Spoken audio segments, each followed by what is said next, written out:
listening to Inside the Rings, your ultimate podcast destination for everything related to the Olympic movement. Here's your host, my dad, John Hawkins.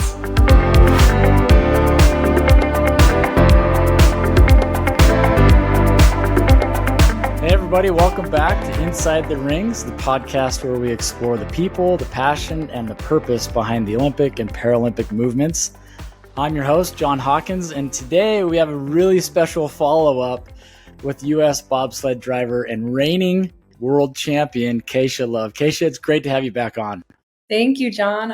It really is so exciting to chat with you again. I loved the first time, so I'm really excited for this next time around. Yeah, for sure. So how have you been since we last spoke? Just what's been going on? I feel like so much has happened since we last spoke. But life's been really good. There's been a whole lot of curveballs, blessings, a lot of just life lessons. But overall, we're just really grinding, learning about myself, resilience, and just really trying to prepare for the upcoming games. In the mix of all that, we've found love. We found some more new passions to add to our things. I've started to dabble in kind of speaking engagements, and I've really loved that. Yeah, that's been something that I was really intimidated by, but it's been this new thing that I'm genuinely really loving. So yeah, it's been a whole lot of things going on here. Yeah, I can't imagine you being intimidated by speaking.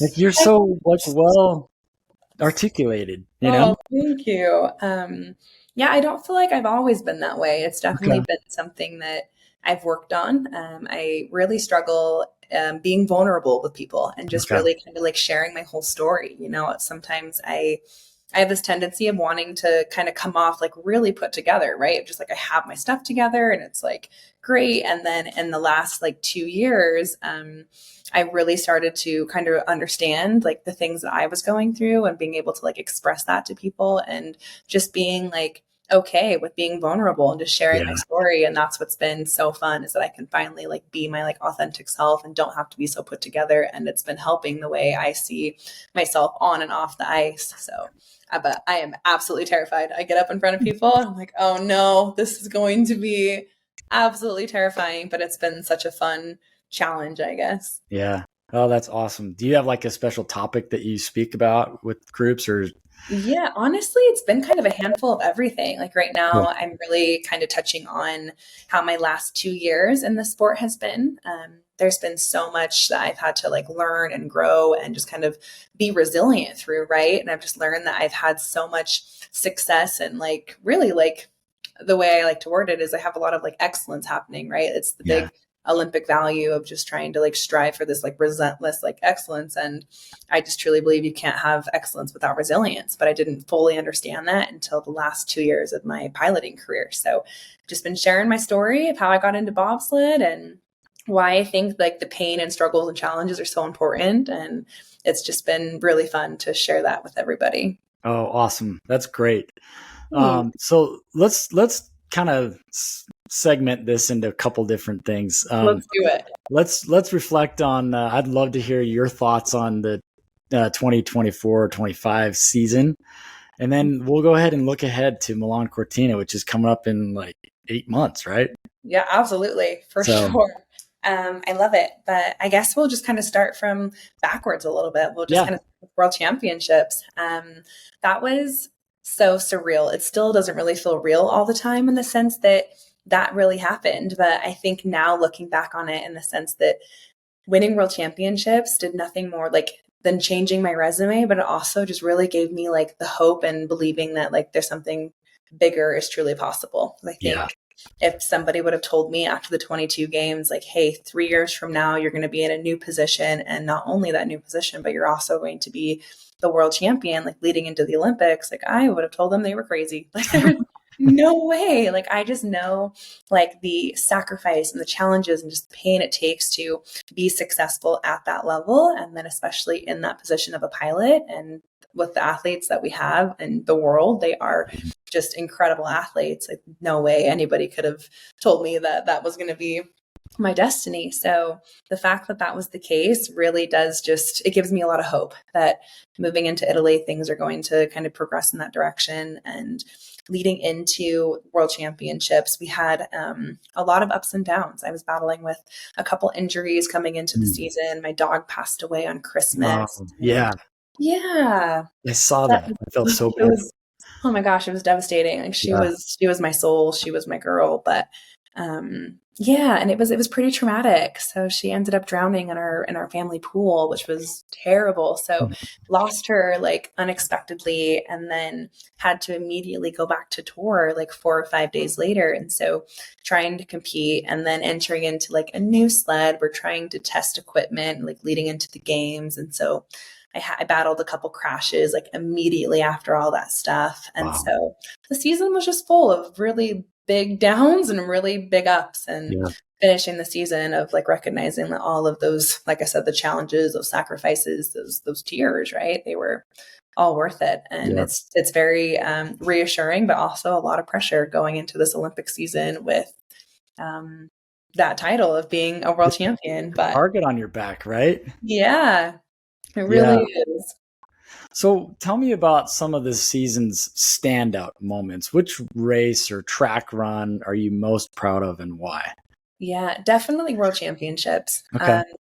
Yeah, that for sure. Just on home ice was a game changer for me. Being so family oriented, just loving having family and friends and all the people that have put so much effort into like me and my career, be able to like witness like the greatness that we achieved together was definitely the biggest highlight. That was the first time that my mom was able to actually watch my race since, let me see, she watched one race back in 2023 when I was in Park City. It was like some small NAC race, but other than that, like she had never really seen like a big World Cup race, let alone like a World Championship. So that was amazing to race in front of her. She's put in so much effort and just been my emotional support, financial support, like all the things. And so for us to come out with a medal was amazing. Let me see. I'm trying to think of another moment that I really absolutely loved. I really enjoy Lillehammer. I just love that their Olympic spirit in Lillehammer, they go over and beyond. Like they just remind me a little bit in the sense of what I feel like Salt Lake City is and is trying to accomplish in 2034 of just like really building this like sense of culture and like love around like the Olympics and just taking everything like over and beyond. And so they always do these opening ceremonies for just the World Cup races and closing ceremonies. Cool. Yeah. And it's so much fun. It's such an experience. And that track just has so much history with it having the Olympic Games at one point. And it's a fairly new track, but it's also one of the tracks that I had set a track record at in the 2020, what was that, 2023, 2024 season. So it always just holds this like special place in my heart. But yeah, for sure. That would, yeah. Yeah. And then I think that probably the final highlight of the season, like there's just, again, there's so many highlights, but I think another one is I recruited my now fiance to do bobsled, and I totally was expecting him to do great things, right? But I wasn't quite expecting him to be as good as he was in his first year. Like he just went from like 0 to 100 and just skyrocketed. And to watch him get the opportunity to race at World Championships and push a top 3 start time at Worlds was amazing. Just seeing all his hard work and all the things come together. And so it's been so much fun. We're going to get into that a little bit more maybe later. And yeah, I love it. Yeah. So that's great though. I love that you've got that influence as well, you know, with the rest of the team, in pushing the team and literally and figuratively, right. Into greatness. So that's amazing. So, how did you celebrate? Let me just ask that. How did you celebrate with your brake woman and your crew and the rest of the team once you won the World Cup? Absolutely. I definitely started with my close family and friends and my brakemen. Like I cannot thank them enough for the sacrifices and the hard work that they did. Like I, till this day, truly believe that I wouldn't have won World Championships without my brakeman.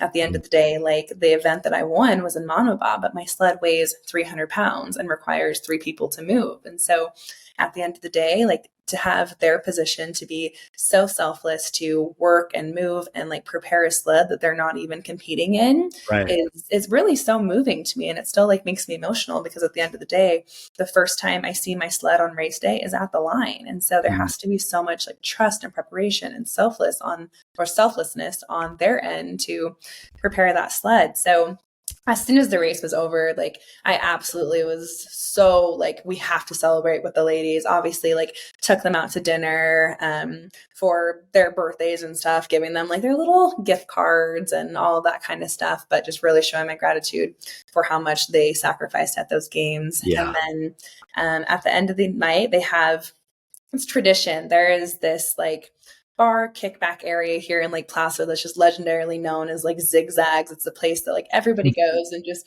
all the countries, all the people, like everybody just comes together and it's just such a good time. And so went and celebrated just with the team at Zigzags. And it was just so fun to just see all the countries, everybody kind of coming together, just having themselves a good time, playing pool, sandbagging, all the things. Does the competition, it sounds like to me is that the competition does stay on the track and then it's a camaraderie after the competition's over among everybody. Yeah, no, for sure. I feel like for the most part, everybody has that mentality. Like we all understand that our sport is expensive and most of us are here like play to play kind of thing. We all understand just the sacrifices that we're going through. And at the end of the day, like I think that the bobsled community, along with like the Olympic and Paralympic community, are so passionate about just our sport and just wanting to see people be their best, right? That competition doesn't come off the track or come off like the field of play. It's just like, all right, we obviously are going to be in the zone and we're going to try to do our absolute best when it's time to compete. But then after that, like we understand that all of us have like life beyond sport and that you are a different person maybe than you are on the ice. And so it is really cool to see all the countries come together and actually have like relationships and just a good camaraderie, like you said. That's cool. That's really cool. Yeah. I found that to be the case in Paris too, right? Not that I was hanging out with the athletes, but with the spectators and the fans, everybody's just cheering for everybody. Right? Yeah, you could totally feel it. Yeah, especially Paris is a great example. Yeah. Just the Olympic spirit is so just like raw and authentic and you just want to see like people at their best. And that's just the best way I can describe like Olympic sports as a whole. But I really feel that way, especially in bobsled. Yeah. So let's talk about, you mentioned that you're testing a new sled. Mm-hmm. Did you use the new sled or new technology last year or is that for upcoming year? Yeah, so it's a little bit of a mixture of things. So we are still a lot, I would say about 80% of what we've been testing over the past 3 seasons is probably what we'll use in the games. Mm-hmm. But there's obviously going to be some adjustments and things that we've learned over the last couple seasons that we're going to make in this upcoming season. And hopefully it'll be the edge we need to be able to compete with the German equipment, excuse me. Yeah. So there's just there's a lot of trial and error in the sport without a doubt. And our sleds are now to the point where they are so advanced that we need to test these different settings. We need to test the different materials. Now we have so many options that it's trying to whittle down to figure out exactly what is the best option for the track setup or for the athlete or for the pilot. So there's a lot of things we have to test. And this upcoming season, I would guarantee the first maybe 4, maybe even 5 races of our like 8 World Cup race is going to be really dedicated to just testing equipment to make sure we have the best setups going into the games. Yeah. So how many variables would you say you have to test and how do you narrow in on which variable is the one that's affecting the positive outcome? Absolutely. I think that is probably a endless question. And I think it's something all of us are still continuing to try to figure out what is the most important thing to focus on. But I think it really just depends on the athlete. It depends on the coach, on who thinks what is more important to test. The biggest 3 factors that we're finding that we're testing are riding positions for both pilot and for brakemen. We've gone to the wind tunnels. We've seen the way that the aerodynamics work with the way our athletes are sitting in the sleds. And then interesting. Yeah, it has been. And it's really interesting to see like when athletes really press themselves deep into the sled, that it really allows for more air to enter into the sled. And so it's not as aerodynamic as if they were to like sit a little bit higher. Yeah. But it's things like that. But then what's interesting is in a different sled body or a different type of sled, maybe it's the opposite. And so you really have to like fine tune what is perfect for the equipment that you're in. So we've obviously done like wind tunnel testing and other equipments. Like when we had our BMW sleds back in 2018, it was the opposite. It was like the flatter you could get because of the way the front of the sled was shaped. It just, Yeah. the air went over it in a different way, that the riding position in the back was different. So it's just kind of finding those fine-tuned things. And then the other biggest one is runners. So there's kind of a regulation of what your runners can be to be able to be like legal to compete on. There needs to be a minimum size and a maximum size. And then there has to be a certain hardness. It can't exceed a certain like hard test level that they test, and it can't be too soft, right? So, but within there, you have different types of like materials, different rocks, different like platinums, different things that you can use for the actual like runner surface itself. And so that's what we're like trying to test. Like, okay, is a harder rock better on this type of track? Is a thinner runner, a thicker runner, is a sanded down runner, or, and then how you sand the runner, like there's a whole like process to all of that. So if you ask me, I think that the biggest game changer is definitely going to come down to like what type of runners you use, what size runners. And then also I just think that the settings of whatever settings that our mechanic is going to discover, we have a gazillion different options, but fine tuning what setting works best for each individual pilot, I think will be game changing.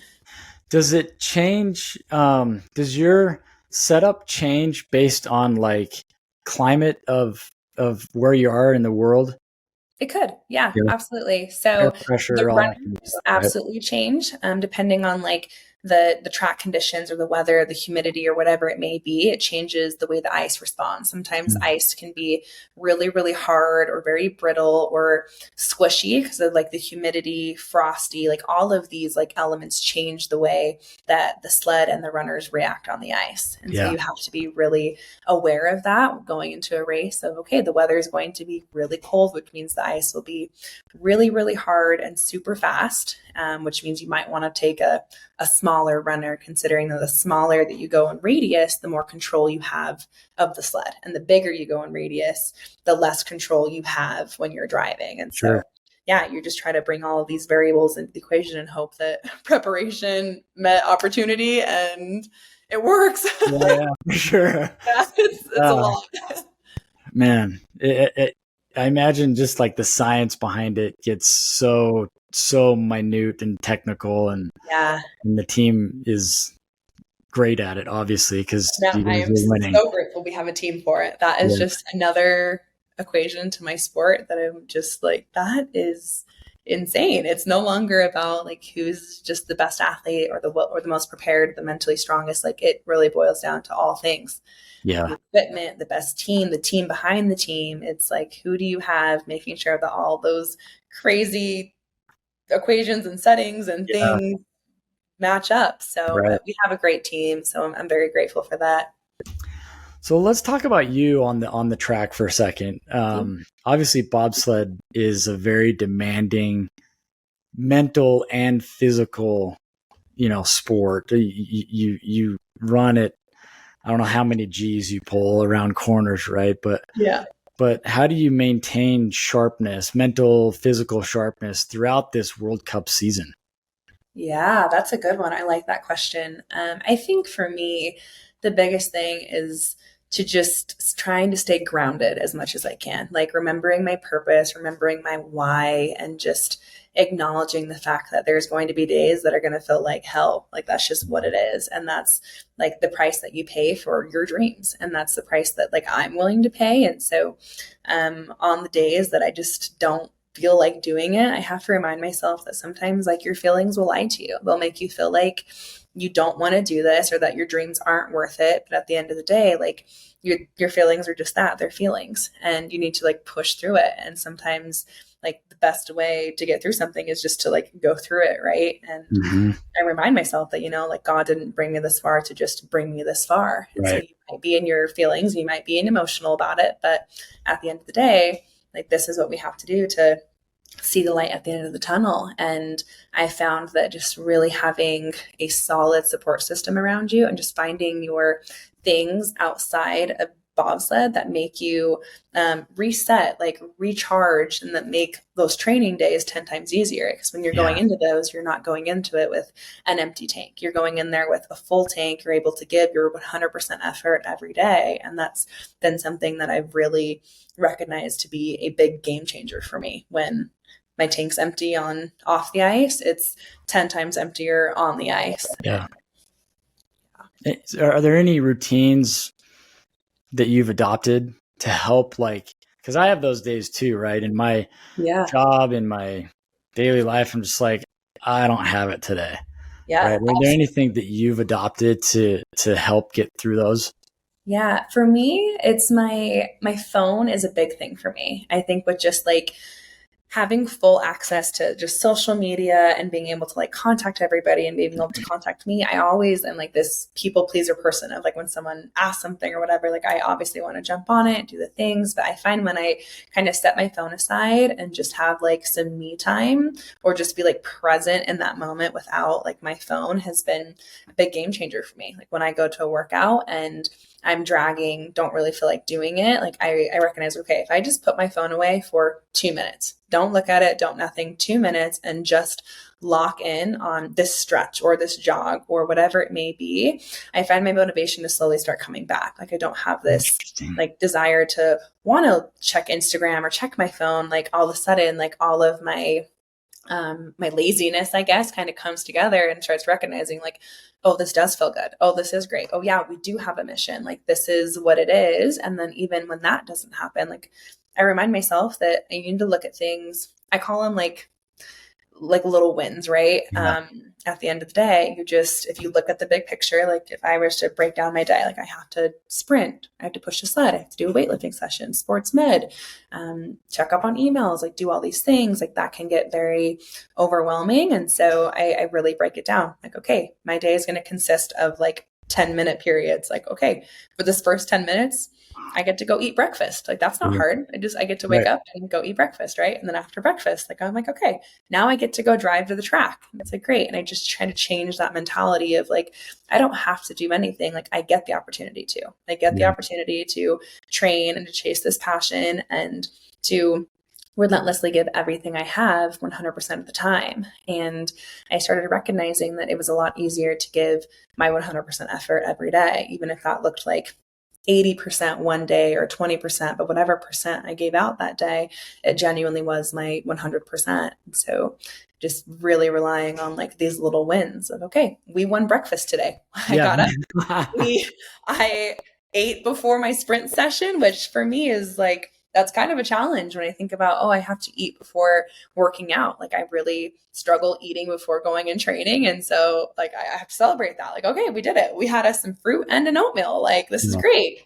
That's a small win. Like check it off. And that's been something that's been helpful. And I also love me a good Epsom salt bath at the end of the day, just like decompress, like Dr. Teal's Epsom salt. Love it. That is my thing. Not a commercial, but yeah, I get it. Yeah. Well, Dr. Teal, not a commercial. However, if we know them, listen, I'm looking for a sponsor. Just kidding. So funny. Oh, that's awesome. Like I've noticed in my life, I'm trying to create more routines. So that I can get through those harder moments, Absolutely. It happens in the corporate world too, you just don't have it or whatever. So And there is like that routine is such a blessing because when you don't have it that day, like you can really rely on the routine to like get you through. But if you don't have a routine in the first place, like now you're trying to push through something that feels uncomfortable. It's not quite there. But when you have routine, you can fall into that routine. And especially when you press in for a good routine, like when you fall back to that routine, like you can't go anywhere other than up. Yeah. So you have become somewhat the face of U.S. bobsledding. whether you know it or not, you have, oh my gosh. Maybe that's because, we're friends and I know you and I follow you. But in talking to others, like you're the star on the rise. And so, but being the face and, the athlete in the sled, driving the sled, I know you don't do this alone, right? You have a phenomenal crew. You have a coaching staff. Talk to us about the support network that you have. One question I have is, how many people are on this staff that support you? Oh my gosh, I love that. That really gave me goosebumps. I feel like lately there has been a lot of like harping and just praise of how I'm becoming like the face of the sport and all those things. And I think that compliment is really hard to swallow in a sense. Like it really is such an honor to be called that. But at the end of the day, like just like you said, like I really don't believe that I'm the future. I believe the future of the sport like is the team and the team behind the team, right? And so when people are like, "Oh my gosh, it's you're doing it," I'm like, it's an honor, especially because I know that like the athletes and the legacy that have come before me. And so for people to even have this idea that I could possibly like create that same future that has come before me is really inspiring, right? But at the end of the day, like I don't personally believe in that. Like I do believe that it's the team behind the team who is our future. And like you said, trying to even think here, we'll just go off the top of our head of a couple people here. Without a doubt, on tour, we have your brake women, your sled dogs, and your sled dogs are what I call the athletes that aren't racing in your sled, like ever it may be, right? So maybe it's the alternates, or maybe it's the athletes who are hurt, or some like anybody in that matter, right? That is an athlete who for some reason can't compete that weekend or didn't get named to a sled or a team that weekend. So they're considered your sled dogs. Like they are out there just like grinding it through, but they by no means will ever get a race. And that is like unfortunate for that situation. Like our team is so big, and there's times where there's going to be athletes that aren't going to be racing that get in the sled, right? So we have our brakemen, our sled dogs, our sled mechanics, our coaches, our staff, and our staff are like the people who are back home, who are scheduling all of our flights and our cars and making sure that our hotels and all of that stuff is like handled, taken care of. And then we have our sponsors, we have our personal sponsors, team sponsors, the athletes, it goes on and on and on. And then obviously like sports med. And then with our sports med team, we have volunteers within the sports med team. So that list is just like crazy long. And like I told you earlier, like my sled requires 3 people to move it. So it just, to me, like bobsled of all things, it's like, okay, the team is the future. Like as much as I might be the face of it, or I might be the result of everybody's hard work, but at the end of the day, like there's no way that I could have won world championships or progressed through this sport without the coaches, the staff, the other pilots, the mentors, just all these people. And so it very is inspiring to see that my sport is evolving. Like we are finally starting to kind of move past these, like, I don't know, traditional European, like dated things, right? And we're starting to actually like progress in a direction that I am genuinely proud of. When I meet other bobsledders from like, I don't know, like a decade ago or several Olympic cycles, they kind of talk about a not so healthy culture environment, not so like team driven environment a little bit. And I don't think that has a reflection on like the staff or the community or anything like that. But I just think that's just what the sport world was in general back then.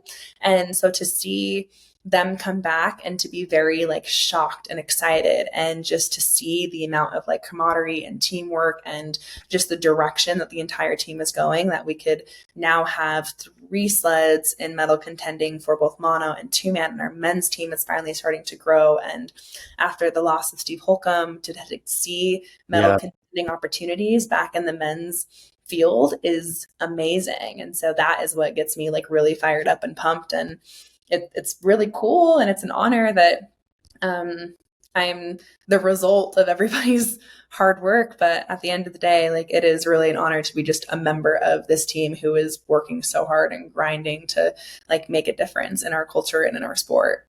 Yeah, your comments there made me think of the quote, we stand on the shoulders of giants. And it's not just the people that came before, right? It's the people that are here now that are behind the scenes and doing. Man, that gave me goosebumps. That's the one. Yes. So That's cool.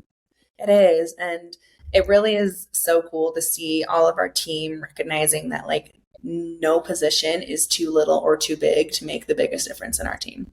Yeah. And it's great. One person doesn't grab the start line bag, then okay, now the rest of it just like trickles out. It's this butterfly effect. And people are starting to recognize like, okay, my little job of recording curve 1 for like a split second made a huge difference. It's like this huge. is how, like, okay, you took one for the team, you ran down to curve 2 and you took out your iPhone and you recorded the sleds coming through there. And now we saw some information that we didn't know before because we didn't have a coach standing there. And it's all these little and big pieces coming together and the team is recognizing it. And it's really cool.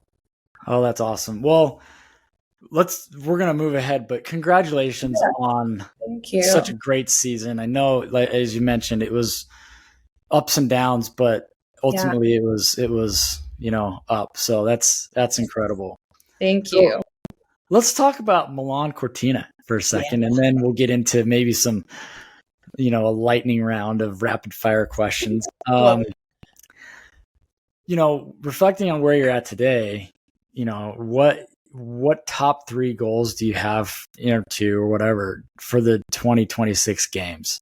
Yeah, absolutely. I think without a doubt, the biggest goal is to walk away with the medal. I think that was the biggest heartbreak for me of 2022, of being one of the best brakemen in the world at the time, going into the Olympics in a really good position, medal contending with Kaylee Humphries, and then to walk away with 7th place was absolutely heartbreaking. And I genuinely believe that it's the motivation that's kind of kept me going all of these years, of just knowing that like we were that close and it just didn't happen. So the biggest goal would be walking away with the medal. And I think it would be incredible for the US women to go 1, 2, 3. I know we can do it. And it's not this big, huge, crazy idea or crazy goal, but that would be incredible to medal, and then not only medal, but medal with the ladies who have been grinding this out with us.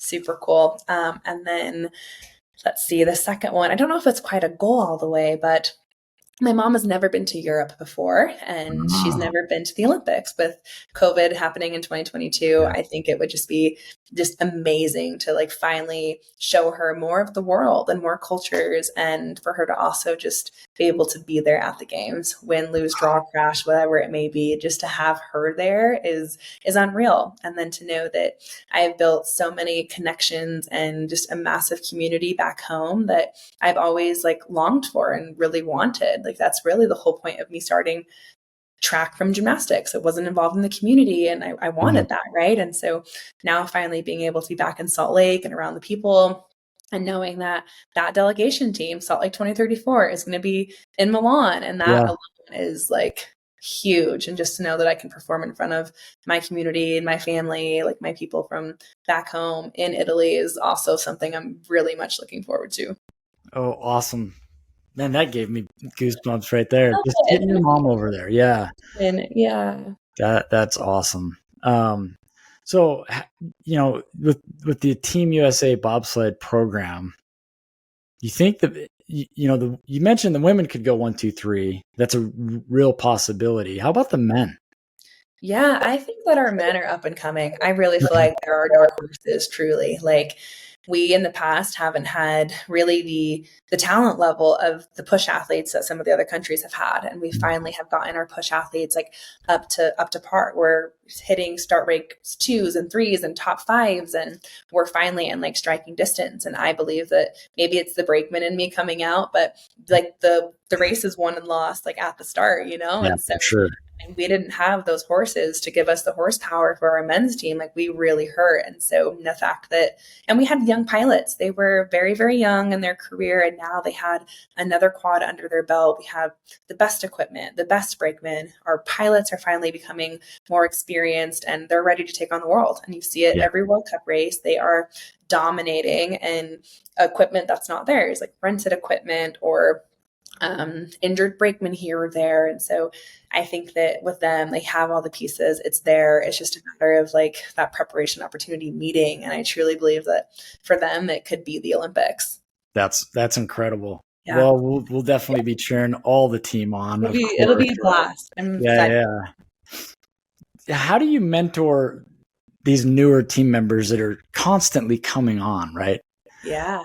I think that's what's so unique about bobsled is we're constantly like recruiting, and we're doing these rookie camps. Athletes are coming in left and right from new sports. And I think the best thing I can give people advice for is like, don't come into the sport trying to change who you are and what made you good, right? Like, obviously you were recruited for a reason. Like, some coach or some athlete saw something in you that you don't need to change. Like, well, who you are and what you have is good enough for this sport. And you just need to just turn up the intensity, or maybe focus on a direction to just sharpen the person that you already are. I think that a lot of athletes come in and they start getting insecure about their capabilities, or like why they were selected or how they can make teams. And they forget that they're incredible athletes. And at the end of the day, like, we're not out here just recruiting anybody off the side of the street. Like, we're recruiting these top of the end elite sprinters or athletes. And if they can kind of just stay true to themselves, like, they could find themselves standing like at opening ceremonies in the Olympics. Yeah. Wow. That'd be so amazing. Just to stand on the opening ceremony. Yeah. So preparation, training, obviously you have 8 months ish, right? Till the Olympics, in Milan. What is a typical training week look like for you? Yeah. Right now I'm training about 5 times a week. I like to take Sunday off in the middle of the week, whether it's a Monday or a Thursday off, sometimes a Wednesday. But yeah, 5 days a week. And most of my days look like 2-a-days. I'm doing a sprint session paired with a lift session, or a push session paired with a sprint or a lift. But right now it's just been very sprint and push heavy. So the beginning of the summer, we were focusing a lot on weightlifting, just really trying to gain as much power and strength as possible. Like, these sleds are 400 pounds. And so we tried to gain as much muscle mass as possible. And now we're finally in a phase where we're trying to develop that speed again. And that's kind of where we're at. And for me, this is my favorite type of training, coming from track. Just being able to work on that like sprinting stuff and feeling fast and snappy is definitely one of my favorites. I do not like the feeling slow and powerful. I hate that sensation.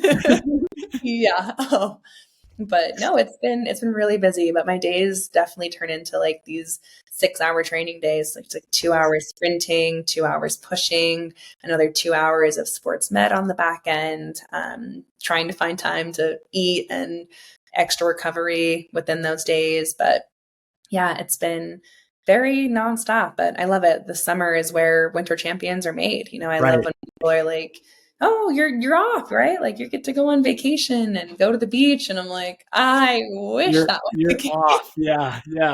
Like, no. I got to be off for about 2 weeks, and that was a great 2 weeks. But it's really in the summer when you develop all of every tool you need to be successful in the winter. So it's been grind time.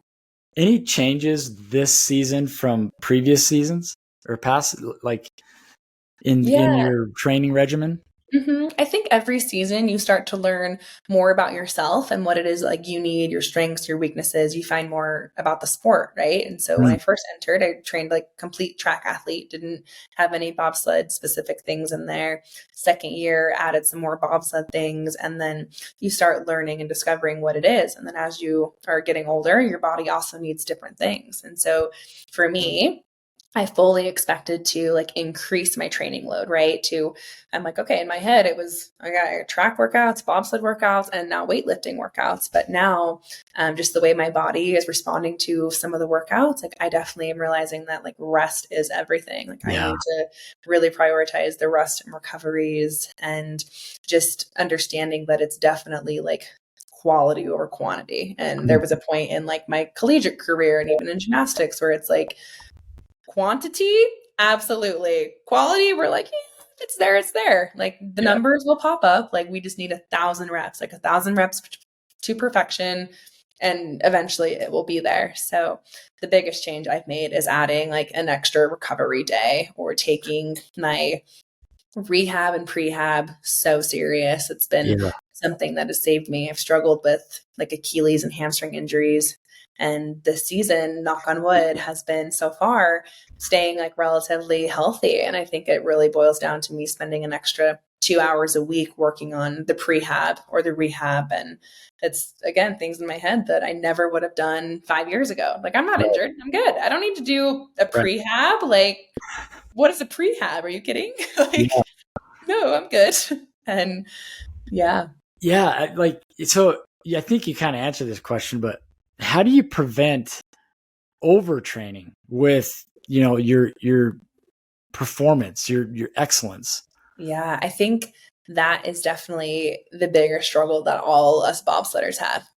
We come from a different sport background that might have a different style of training. And so when you look at my track workouts that I was doing in college versus now, like I would on paper, like the track workouts seem 10 times harder. It seems as if they would be more energy and all the things, but the amount of just like force and power and like output energy wise that we're giving on bobsled is just a whole entirely different level than what I was doing in track. And so I think for me, the biggest thing is really having the discipline to listen to your body and just know that at the end of the day, like to lose this lose this battle is not worth like losing the war, right? Like, okay, at the end of the day, I might want to do this push session and I might feel like my competitors or my teammates or whatever are getting like an extra day or an extra edge. But at the end of the day, like it's not worth losing the war. And so there's so many days that I have to remind myself, okay, if I push through this, will this push be worth 4 days of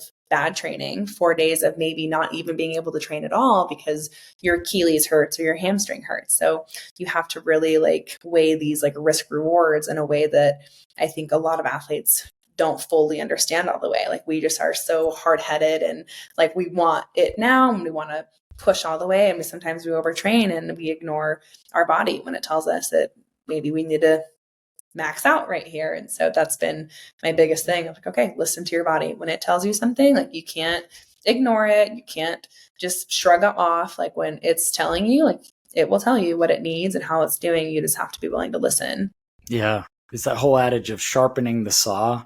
Yes. Right. Before you go attack the tree that you got to cut down or whatever. Right. So absolutely. Yeah, cool. Let's talk about Cortina for a second. Have you seen the track yet?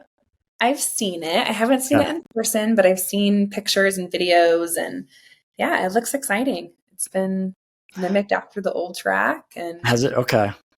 Have you, I know they just cleared it, right? How will you get a chance during the World Cup season leading up to the Olympics to run on it? Or will it just be like the Olympics is the time you get to go down it? Yeah. So thank goodness we're going to have a World Cup race there. It's going to be our first World Cup of the season. We'll be at the Italy track, but we will also have an additional, I think week, maybe 7 days before that World Cup race to get additional sliding and training on it. And then, the Olympics will be the very next time that we'll see that track. And I think we get about maybe 2 or 3 days before official training starts to actually get some time on the ice as well. But we had, 2 athletes from the US team that made it to the pre-homologation back in March. And that was basically to make sure that the track itself was safe. So they selected, I don't quite remember the number. I don't know if it's like 10 or 15 athletes, but they selected a handful of athletes from different countries to come out, test the track, make sure that it's safe and like ready for the Olympics. And so we got a lot of good feedback from that. And the track looks good. It looks like it's going to be really competitive. Looks like it's going to be a very fast track. Cool. Yeah. And it has kind of a little bit of everything. There's some technical aspects to it. Some, we call it like glide air aspects. So sometimes we have these tracks that are super technical that you have to just be like hands-on, like don't blink. This is kind of a sketch portion of the track. And then you also have areas where it's okay to like let the sled fly, to just like let the sled do what it naturally wants to do. And that normally happens in like these big glider type curves. And so I think that Cortina will be this perfect combination of technical gliding. The start ramp is going to be super fast. It's a very steep ramp, which will really benefit the athletes that are sprinters truly is what I believe. But yeah, I think it'll be good. It's looking like a good track. How do you simulate it? I remember we talked about this a little bit before, but yeah, I wish there was a better way. There has to be a better way. Like NASCAR has a better way. I just yeah, don't understand why we can't bring that to bobsled. But um, the best way we study right now has really just been like POVs. Somebody goes Mm, down the track, they put a GoPro on a sled, and then they post that that video to YouTube. yeah, And you watch the POV, and in the mix of that POV, you're also like writing down like track notes. But there's a genuine, I don't want to say this. There's a general, there we go. There's a general blueprint of like the track and what you want to do in sure, that curve.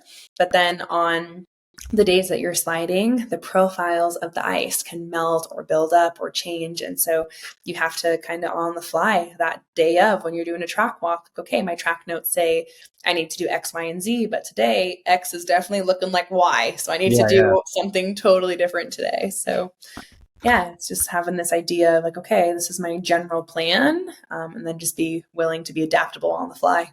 Yeah. Okay. That makes sense. Yeah. And you definitely have to be adaptable on the fly because you're flying down that thing. Oh, yes. Yeah, I think that Cortina might have the highest speed of close to like 86, 87 miles an hour. When they were at the track in March, they weren't allowed to push off or like send a full like sprinting start because they hadn't finished the start ramp all the way. So they were like, Okay. everybody just sit in, and they were reaching like speeds of like 76, 80 miles an hour without any type of like velocity built at the start or anything like that. So and that just compounds all the way down. So it's going to be a really quick track. Oh, that's exciting though, because Yeah. I know you love speed. So Yeah. yeah. Great. I'm getting goosebumps. Yeah, for sure. So the Olympics come up every 4 years, right? And the pressure for athletes intensifies every 4 years, right? Absolutely. How do you handle that pressure? How are you preparing mentally for that spotlight that's going to be on you? Yeah, I think the best way to put it is just to remind myself that like pressure is a privilege. Like I worked so hard to fill this privilege. Like don't run from it. Don't panic, and just don't let the moment become bigger than what it is, because this is exactly everything we prepared for. And yeah, it's the Olympics, and it's this big, huge event, and it's all the things. But at the end of the day, it's still my sled. It's still my girls out there. It's still my staff, my coaches, my family. It's still like all the same things that kept me grounded back here in Lake Placid or back in Park City or wherever it is are the exact same things that are going to keep us grounded when we're at the Olympics. And so it's just this idea of that, like, it doesn't have to be scary. It really gets to be an honor that you get to showcase your dreams, your efforts for not only like you, your family, but like your nation. And so when I find myself getting overwhelmed or I feel that pressure start to build in my tummy, like I just remind myself that like what a privilege it is to feel this. Because at the end of the day, like this is exactly what you prayed for.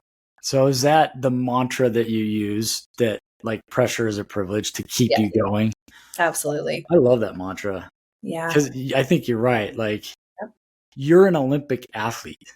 Yeah. Like you're one of the few in the world that get to do what you do. And, I could go get in a bobsled and have somebody take me down in Park City, but I don't do what you do. Right. And that's a privilege that you have. And I think that way for just like all things, whether it's sport or life, like I really believe that like pressure is everybody's superpower. Like if you feel pressure, it really just means that you care passionately about the situation, or that you know that there are like risks at stake here. And if you get to have like a risk at stake, like that just also means that the reward on the back end is going to be like unreal, right? So I always used to tell my gymnasts whenever they would get nervous or the pressure would start to build up, like, remember, this is your superpower. Like I would tell them, like, there's been times where I've competed or that I've done things in life that when I look back on, I'm like, there's no way that I called myself normal Kaysha to them. Like normal Kaysha without pressure, she wouldn't have been able to accomplish that. Yeah. But because she had the power of her pressure and that like pressure of just the family and the efforts and the sacrifices like weighing down on her, that's what was able to give her the edge to do that thing. And that has been like a big reminder, like, okay, when I feel that in my stomach, this is my superpower and this is my privilege. And I love that. my girls really, like my gymnastics girls, I guess not my girls, but the gymnastics girls that I coach, they're my girls. I love them. They're awesome. Yeah. I remind them that, like, yeah, like, look at this superpower. It's working. And now you're going to go out there and have the performance of your life. And they sure do. They go out there and they rise to the occasion, and it changes everybody's mentality around this guilty pressure of like, oh my gosh, I'm going to vomit. But instead it's like, oh my gosh, this is it. Like all the things are coming together. And this is not a sensation of fear, but a sensation of like everything meeting its opportunity to rise to the occasion. Oh, I love it. Love it. Thanks. Well, I'm excited for you. I'm excited to cheer you on. And, you know, I've been obviously, as you know, I've been watching you for this last year, and just excited for you. So let me ask you just a handful of questions, lightning round questions. So one word, what is your go-to cue at the start line? Ooh, that's a good one. Focus. Okay. Yep. Focus. Makes sense. Okay. What's your pre-race snack? Is it sweet or savory? Sweet. Gummy bears. Sweet. Yeah. Okay. Good. Salt and gummy. It's perfect. Sweet, salt and gummy. It's it. I love it. Track music. What do you use? What do you use? What are you listening to in the headphones to get you hyped? Ooh, that's a good one. The switches. My shuffle is very much on shuffle. It could be rap, hip hop, country, reggae, rock and roll. My shuffle's a dangerous place. So I can't even answer that without saying that my shuffle is dangerous. Okay. That's awesome. Yeah. Your core strength move. Okay. What is one exercise you never skip? A V-up. I love V-ups. Really? Yes. Okay. Yep. I don't know if that's gymnastics coming out in me, but like V-ups were the gymnastics go-to. Like every time, end of day, that was our V-up conditioning. Interesting. Okay. What item can you not fly without? Ooh. That's a good one. Probably my headphones. Okay. Yeah, headphones. All right. Have you seen the Cortina, Milan Cortina mascots yet? Yes. Okay. If you could design one word to describe the mascots, what would it be? Spunky. Okay. Yeah, I will agree with that for sure. I think they're spunky. Yeah. Okay. Let's see. I think that was all the lightning round questions. You got a ton of fans out there. What would you say to fans that are watching you compete, dreaming of, maybe younger fans dreaming of, being you in an upcoming Olympics? Yeah. I think I would just remind them that like those hard times, those challenging times that are really trying to just bring you down are going to be the moments that make you great. And to just lean into that. And that resilience is going to change everything, because that pain, that challenge, those feelings are going to change your mindset of how you see all of that. You're not going to see them as setbacks. You're going to see them as the very things that have come into your life to shape you into the person that you prayed to become. And that it's okay to pivot. I just feel like sometimes in the world, it's like, once you pick a career, you're stuck in it. Once you do something, you're stuck in it. Right. And I just think that my story is the best example of how pivoting is the greatest thing, and how your story can still have so many meaningful things to offer if you're willing to pivot. And that pivot is going to feel scary, but that pivot is going to possibly be one of the best and greatest blessings that you ever could have achieved, Yeah. So, and then just to be authentically yourself. And at the end of the day, like, people are going to forget what you did. They're going to forget your results, but they're never going to forget how you made them feel. And just to remember that you don't know what people are going through. And so when you're taking your journey on, if you can just be a little sliver of light to anybody you're around, is going to make the biggest difference in your career and in the people you're around. Cool. Yeah, no, I think you're exactly right. I love the idea of, I wrote it down, it's okay to pivot. I think it is. Yeah. Yeah. People can explore themselves and other things throughout their lives. So absolutely. Okay. Yeah. Tell us about your fiance. Oh my God. And congratulations. I'm excited for you. Thank you. Oh, he's amazing. He's awesome. He's definitely been the greatest thing to ever happen to me, without a doubt. And that's saying a lot, considering that God has blessed just me and my family and all the things with just these great things. And he's definitely the biggest blessing of them all. And so it's just been fun. I think for really as long as I can remember, I've just had this vision of wanting to be more than just an athlete and wanting to just feel grounded and just to have this like just perspective of like strength and love like outside of sport. I wanted sport to be my passion and something I did, but I didn't want it to define me and who I was and like what I was capable of just in life. And so to just be engaged is just this really grounding, I don't know, reminder that like there is more than just sport, and that like I don't even know how to really describe it. I'm still on cloud nine about the whole thing. Like, I don't know. It's just been a beautiful season just through bobsled and life, and just this engagement really is amazing. And awesome. I'm very excited to take on this chapter and just to see things like bigger than just sport, to see my life outside of sport, being able to grow and evolve and find a love that is so genuine and pure, and to just be growing with him has been awesome. So and to share this part of your life with him too. That's really cool. Expected that. So I'm like, what a dream it would be if he was to make this Olympic team as well, and we could go to Italy together. And you would be the winter version of the Woodhalls, right? Well, literally, she has a hunter. I have a hunter. That is so funny. Yes, it's so funny. I love that. Awesome. That'd be amazing. No, he's awesome, and he's just absolutely killing it out here bobsledding, and he's just he's been awesome. Good. Well, we're cheering you on in both on and off the track. We're going to be watching you during the Olympics and cheering for you, and obviously into the run up to the Olympics as well. So thank you. And thanks again for joining us. It's always fun to talk to you. It is always a good time. Yeah. So that's all for today's episode. So to our listeners, subscribe, leave a review, follow us on social media at Inside the Rings. And until next time, keep chasing excellence. Thank you for listening to this episode of Inside the Rings. We encourage you to rate and share the podcast. And if there is any topic you would like us to cover, leave us a comment. See you next time.